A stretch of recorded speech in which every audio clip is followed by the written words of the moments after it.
welcome back to another episode of Tainted Warriors. I'm Mikey. I'm Nicole. And this week we're going to talk to you about the Green Children of Woolpit.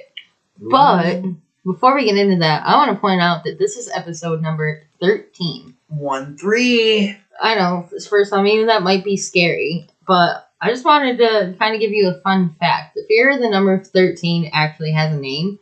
It's called triskaidekaphobia. And even Stephen King suffers from that phobia. Like, Stephen King himself is like, I think he said the number 13 sends chills down his spine. Like, he doesn't like it. That's crazy. Right? I did not know that. That was a cute little fact.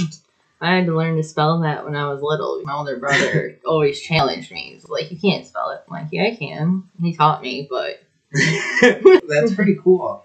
And... that has absolutely nothing to do with our question of the week, so there's no segue for that. Right, I mean, it is kind of hard. But this question of the week, it's a good one, guys. It's a mind blower. So it is. If you died tomorrow and found heaven to be real, do you think you would get in, and why or why not? Ooh. All right. Well, I would say that in my heart, I feel like I would get in. Only because, and this is like, I don't want to question Christian religion or, you know what I mean? Right. Too much. We're not offending anybody. It's just our personal feeling. I just feel like, you know, like she just said, is that if Jesus died for our sins on the cross, now emphasize on what I just said, our sins. He didn't go saying, I'm going to die for my sins. He's talking about his children's, you know what I mean, people that are coming. Future generations. So he already kind of gave us, I feel, a pass. Not a huge pass. I'm not saying it's a don't go be murderers. Yes, right. But I feel like, all right, me being gay, God made me this way. I do feel like maybe that's my pass to that. Like, you know, I know it's wrong to be gay, and it is considered a sin, but that's the sin that I feel you were born with. Yes, and that he can look past. And I don't feel like I have done anything too serious to not be able to get beyond the pearly gates. But if you do think about it in the outsider's world of Christianity, technically, no, I guess I wouldn't be able to get in if I died tomorrow. I think this is why I struggle with this question, because I have this idealistic belief that if you just lead the best life you can, like if your intentions are always good and pure and you don't mean to do harm, that you'll get accepted into heaven. Like that's the general purpose of heaven, is to give people a reason to do good in the world. So I'd like to think that I'm a decent person and that I've put enough good into the world that I will get, and that like obviously like I have to continue to do it. But I'd like to think for that reason I would. But like you just said, there's a million reasons, according to people that like to quote the Bible, that I shouldn't be getting into heaven. So I don't really know. But I do have that weird theory that like a part of my soul will go to heaven, and then like just to kind of like stay behind with like the connections I made in this life, and then the rest of me will be reborn. Right. So, I don't know. I have very weird beliefs. I'm very open-minded in that way, I like to think. So, right. You know, I guess I want to be honest, and I've never really been able to like talk about it real quick, but I feel like this is a pretty good segue, you know, like of a fear that I have. And I find myself laying around and thinking about this a lot, is the fact that like the only thing that I feel is really permanent and forever is death. And that kind of scares me, because it's kind of like, all right, I know what I feel like right now. I don't know what I'm going to feel like actually when I die. And to know that's my feeling forever, I'm never going to get it back, like I'm never going to get this back, scares me. And it literally keeps me woken up at night a lot. And I feel like I'm going to regret it, because I feel like I waste my life almost, because I think about these things and it almost deters me from doing anything, because I'm so afraid to die that I'm not going to do anything, because, you know, I don't know. Right, it's so weird. You have to still experience and live through the fear. It's just so scary to think like that's forever. You know what I mean? Like, and what if it isn't what any of us think like? And what if it is almost just a feeling of nothing? To feel nothing forever again? I don't know. It's so weird. It's so scary. I have to challenge that because we are energy. There is energy in us, and energy cannot, by physics rules, or whatever science, it can't be destroyed. So just because we die, there's still whatever energy that's in us that's going somewhere. So there's a part of us that has to live on forever, and where does it go? Like, even if it fucking becomes electricity that goes into a telephone pole and we fucking power a laptop for 6 years. You know what I mean? Like, that energy has to go somewhere. But I guess the best way that I put it is I'll never be Mikey again. Right. You know what I mean? I'll never feel Mikey again. I'll never be my sister again. You know what I mean? Like, she might come down time, like, but I don't know. It's just, like I said, it is a very scary, weird thing. And then to also think, like, yes, you do go into other places and go and beyond, but what if the people that you look for aren't there anymore? What if they've been reincarnated or already have moved on? And now you're up in heaven with a bunch of people you don't know. Well, see, but it's like going to school. In that case, though, then reincarnation's an option. So if I go to heaven, everybody else has already been reincarnated. Well, true, I'm not going to stay in heaven. Like, I'm not going to want to be in all these pools and fancy whatever you can offer me. Yeah. Okay. You know what I mean? You do make me feel a little better about that. And I'm glad that I brought it up because literally, like, that is a fear and, like, it literally will keep me up at night, and it shakes me when I think about it. Like, I don't know why, and I've literally thought about this from as long as I can remember. Just laying down at night and thinking about that one question about, like, and it just that. And I don't know why it always hits my mind at night. Like, it's because at night you're alone with your thoughts. Like, the same thing happens to me. Like, I don't think I'm afraid of death, but I don't want it to be painful. Oh, and, like, it's not that I necessarily... Like, I don't want to die, don't get me wrong. No. But I'm not concerned about me dying as far as, like, my life goes. You know what I mean? My concern would only be the people that are hurting after I'm gone. That are left behind. If it weren't the same exact way. Yeah, if it weren't for them, then honestly, why would I care if I'm alive or dead? Like... Right. I mean, well, don't get me wrong. I can't lie. I do love myself, too. Because, I mean, if you think about it, what keeps me up is the thought of me not having myself. Right, no. But you're right, is that behind all of that is the fact of that I know my family still needs me. Right. So, like, right. Yeah.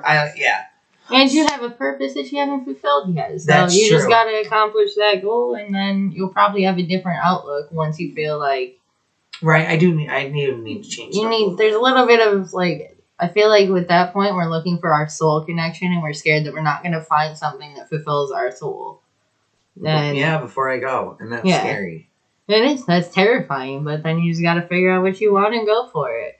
You're right. Well, with that being said... Hopefully you don't run into some green children. Right? I was going to say, hopefully on that adventure, I don't come across these two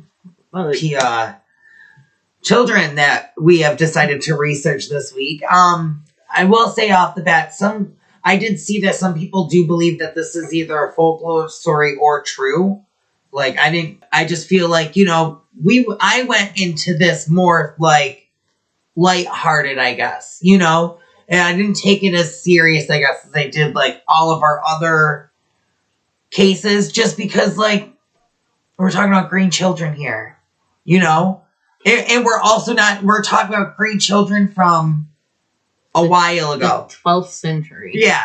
We're not talking like somebody that was green 3 weeks ago. You know? So I just feel like some things may have been twisted. But this is a very fun, nice story. And I know that I guess it has to be somewhat true.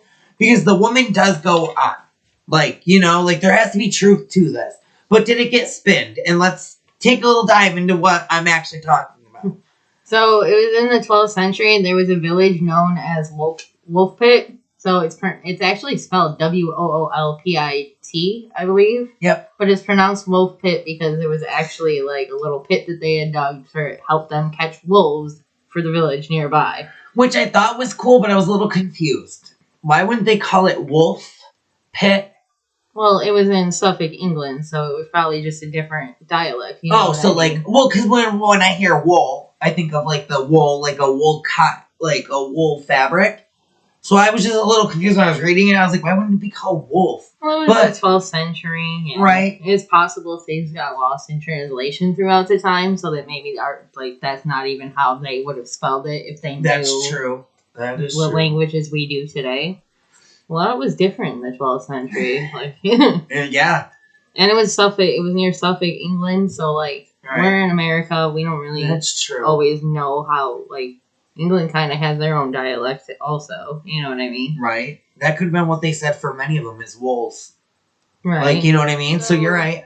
There was a group of people, they were reaping the fields, and they happened to discover a boy and a girl in the field where they were working. And the children had green skin. They were speaking gibberish, like they couldn't understand whatever language the children were speaking. And they were wearing strange clothing, like something they wouldn't wear or recognize from anyone they had seen. The children ended up being taken to the home of Sir Richard D. Kane to live.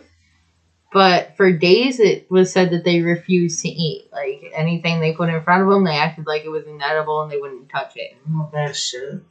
Right? I don't know what they were eating back then, so I can't really say I would either. Right. If we're being honest. But eventually, the children actually discovered beans. I saw different things about what kind of beans they were. I don't know if you found specifically. I saw broad beans. I think it's just a kind of bean. Right. Like, but I don't know, like, something I saw said that they stole some from, like, they were at a party or something and stole some from a tray. Other things said that, like, they were actually had just kind of discovered them, like, ate them growing out of the ground. Like, that was the one I saw the most, so that's the one that I actually took note of. Yeah, I saw that they came across them, but I didn't see that it was from the ground. I just saw that they came across, like, those broad beans, and that's all they would eat. Right, that's like the only thing they would live on. They were eventually converted to like a normal, healthy diet. Mm-hmm. And when they were, they lost their green complexion. So at this point, the children who basically look like normal children are, they're baptized eventually. But the boy shortly after died of an unknown illness. Passes away. Very sad. I mean, I don't know if we would know what it is today. Right, because technology has advanced so much. But it's very, it is weird. Very weird.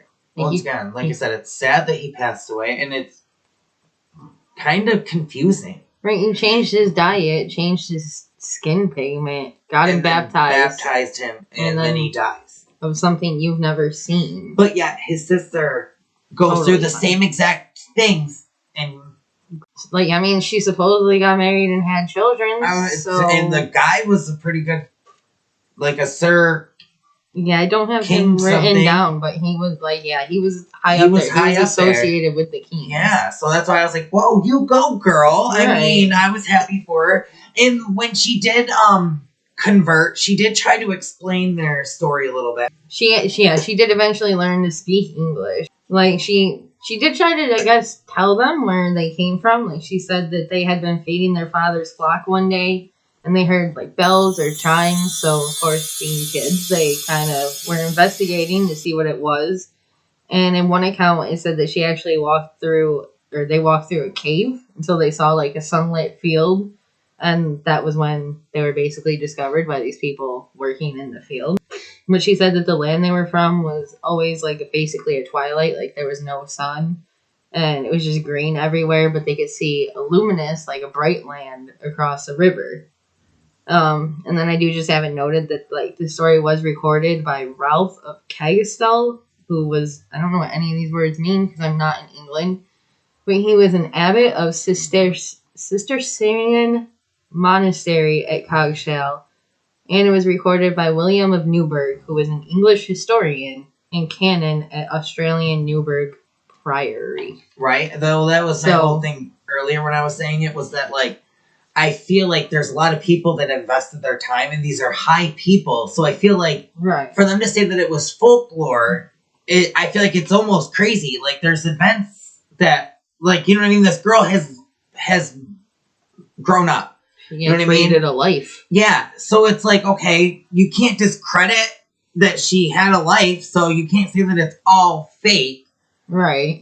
Just how green was the skin that we're talking about? Because right now, when you say green skin, we all think of the Wicked Witch. Right. Of a neon or like a dark green or like that. But maybe it was more of like a complexion. That's jaundice almost looking. That's exactly what I was wondering. I was going to say, because like they'll say, like, if you get jaundice, you turn yellow. Right. Maybe that's what was going on. Maybe they had a poor diet, which led to jaundice, and then maybe that's what the boy could have passed away from. Right. I don't know what diseases they knew about in the 12th century. Right. Yeah, so we, of course, wondered what are some possible causes. Like Mikey just said, jaundice is one. Like, it could cause your skin to be be like a yellowish green. So, is that what they saw? There are a few kind of explanations that have been thrown out there. The first one I'm going to say right now, I don't understand how it makes their skin green. I didn't either. But it's proposed that they could be Flemish orphans or like children of immigrants. So people claim they may be from a town called Fornham, St. Martin, which was separated from Woolpit by the River Lark. But there were Flemish immigrants that apparently arrived in the 12th century, but they were persecuted under King Henry II's reign. So the immigrants actually fled into the Thetford Forest, and they think maybe these were children of those immigrants, which might have explained how the little girl was describing everything as a twilight, because if she lives in a full forest, she's going to be covered by trees and there's not going to be much sun. And then that would have explained why they were speaking a different, a language that not everybody no one understood.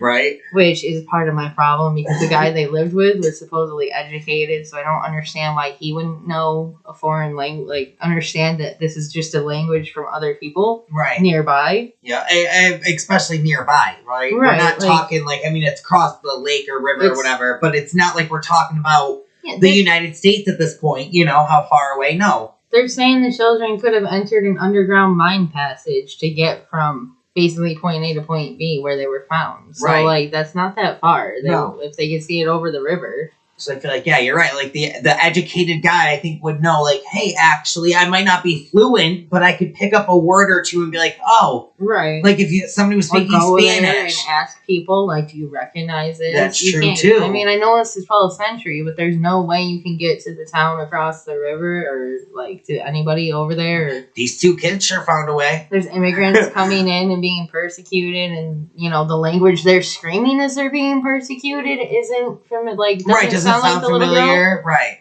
That's a little. And again, why is their skin green? That doesn't actually tell me why their skin is green. I can't believe we skipped over the number one first reason on why this was such a crazy idea. Is why would that make their skin green? Just because they're immigrants? What? What? And the beans, I don't know about these beans, but these beans grow in the forest because it's all they would eat. So I would imagine that that's all they could eat. Be, right. That's all they were living off of. With beans like that, or those kinds of beans. So, right, because I know asparagus can turn your... It turns your pea yellow. Right, so I mean, maybe some sort of bean... My 10th grade biology teacher taught me that. Give you a green tint. But once again, I mean, how long... I mean, maybe that's all they lived on at their, while they were journeying or something, but I can't believe that's all they lived on even back at home. You know what I mean? I feel like if that was, then they'd both be very malnourished. Malnourished. Yes, malnourished. The second that's been proposed is hypochromic anemia, which is called also chlorosis. Chloris is actually a Greek word that means greenish yellow. So I guess that's where it comes from. So this can be caused by poor diet, and it can turn your skin green. It actually affects the color of red blood cells that result in your skin turning a shade of green. And your skin can return to normal if you have this once you adopt a healthy, normal diet. But my problem with this one is, if that's the case, why are we only hearing of 2 green children, and why are there not more accounts of tribes of green people that survived like this or ran into this? Because these children would have eaten similarly to whoever they were raised with. You know what I mean? Right. A child doesn't just wander off and eat a foreign bean and oh, that looks good, I'm only going to eat that for the rest of my life until you make me eat something else. Right. No, you're right. So that's my problem with that, but I suppose that is possible. Once again, why would they be speaking such a far off different language? you would think once again that the educated guy could pick up something and be like, that's from this tribe, or you know what I mean? I've at least heard of you. Like, I feel like a green, especially if it, like you just said, if it was a tribe, if there was more people that were green, it would draw more attention. So that, you know what I mean? Like, but no, it's just two kids, so it's almost like, you all think about the first time you saw an Oompa Loompa Willy Wonka. How freaking excited were you? Like, how much attention did that get? Like, I was like, how did they do that? I didn't even think about the fact of, like, if you paint and stuff like that. I was like, how did they find orange people with green hair? Right. So, like, you get excited. Like, you take notice. Like, we would all know if there were people walking around like that. Yeah. I mean, I guess today it's not so much of a problem because obviously we can detect things before the skin gets bad enough. Like, before it gets bad enough, your skin turns a different color. Because, like, I tried to Google it and I couldn't find anything related to this in, like, the pictures I was looking where anybody's skin turned green. Literally, gangrene is the only thing that I could think of, but you have to have a severed part, don't you? In order to get that? I don't know. That wasn't one of their proposed theories, so I think you will, because I think you have to have, like, a... I think it kills the body, so, I mean, yeah, it does discolor your skin, I believe, but I don't know what color it turns. I think it might be black. Right. To me, it sounds like it would, if it's dying, it would probably be black. Right. I just know that it's called gangrene. Right. I don't know. So, the next theory that was proposed is arsenic poisonings. That people proposed maybe they had a guardian that poisoned them and left them to die in the forest, and they just kind of accidentally found their way into the field to be discovered. But when I looked into that, arsenic poisoning, it does darken pigmentation. But it said it made it a dark brown/black color, which, as we just said, isn't green. Like, there's a difference. I understand there are some cases, like in the right sun, or like certain shades of like black and like dark green that maybe it could look black, you know what I mean? Right. But if you're telling me the entire two children are green, I'm not going to sit here and believe that that's from arsenic poisoning and that they're wrong. They're walking, they're fine, they're speaking. Like, right, and that's the other thing too, is that it's not like they're, like, because I guess if you were maybe having arsenic poisoning and, like, you couldn't maybe form all your words properly, you know what I mean? Like, if you're having a reaction, I guess.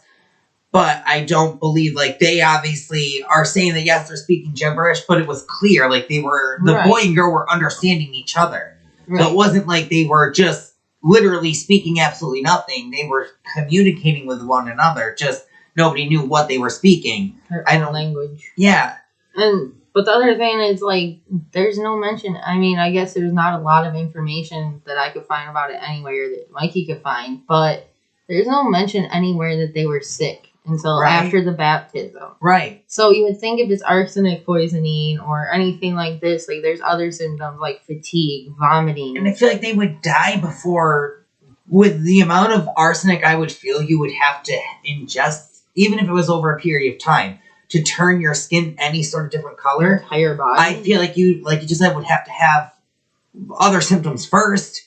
Right. I don't believe that you would just be up walking around okay with green skin if playing you've been in a sunlit field. Yeah, like, if you've been executed or if you've been poisoned. I feel like, you know, you would have vomiting, some sort of reaction first.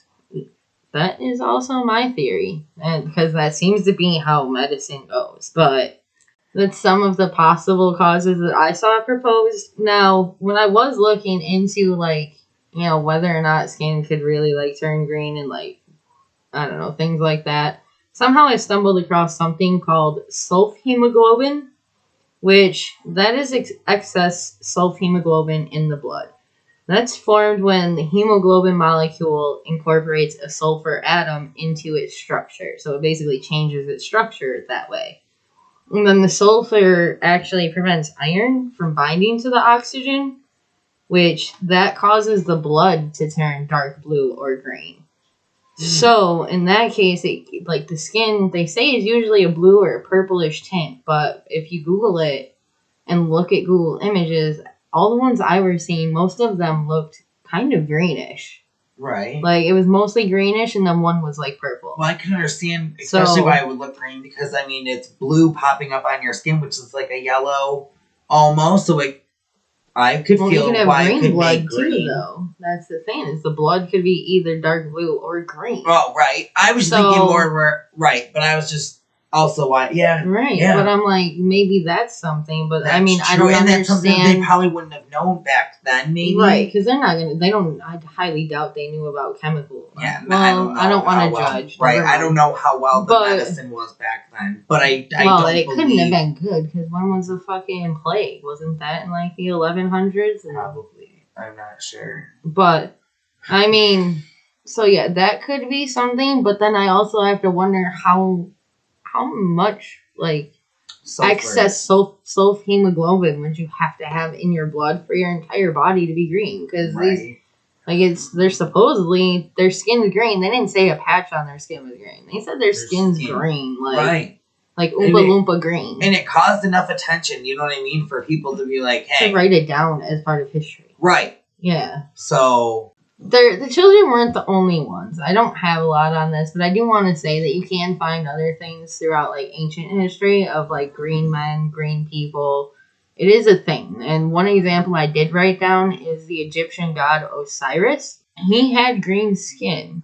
Like, his entire body was green. And Osiris was the god of the underworld, rebirth, and reincarnation. Now, when I used to know all the gods, but when I reread that, it made me stop and think, what if the underworld didn't necessarily mean hell? What if he was literally a ruler of an underground world? Because these kids, like, the kids went from caves and shit, you know what I mean? Maybe they were part of an underground tribe. And that's why, like, they only eat shit. Like, it would work if they ate the stuff out of the ground, because what other choice would you have if you lived underground? Right, you'd only... Wow. So... See, I was kind of wondering where you were going with that connection when you said you wrote down, like, you had, just because I think it's interesting. Like, well, me too. That was really cool. And we always think, what if it's hell? But what if it's just literally an underground world? That was actually really, that's trippy. And that's a cool way to spin it that nobody else has, I feel. I didn't see any research about that or anybody else putting those connections together. So that was really cool. There you go. Number one conspiracy right here. Right. Once again, though, I mean, leave it to us to be like, hey, here's your story. We're going to give it to you this way. But, hey, let's look at it in this way, too. Like, this week's episode, I know, was a little short. A little bit more lighthearted. But like I said, we do a lot of serious stuff. We do. And I think it was really nice to kind of just take it easy. It was funny, cute. Let us know down below what you think. Were they really green? I mean... They were green, but... I mean, but you know what I mean? Like, what was it what do you think the cause was? Right. That's more of what I meant. I do have a song of the week to kind of go with that. Just in sticking with the green theme, I thought that we would honor the Wicked Witch in... Not the Wizard of Oz, but in Wicked. Because, hello, it's all about the Wicked Witch. But we wanted to give a good light on it. So we're going to go with For Good from Wicked. And I'll drop that link in the description, just like we always do. And the last final note, I am still working on trying to get a Tainted Warriors website and going so that I can lead that into getting us on Spotify for the audio. So don't forget that I forgot about everyone that only wants audio only.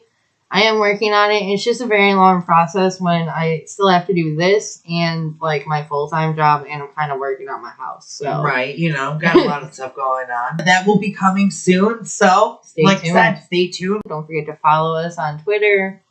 Tell all your friends. Family members, leave the like. Love you guys. Thank you so much. And that completes our episode of Tainted Warriors. Bye.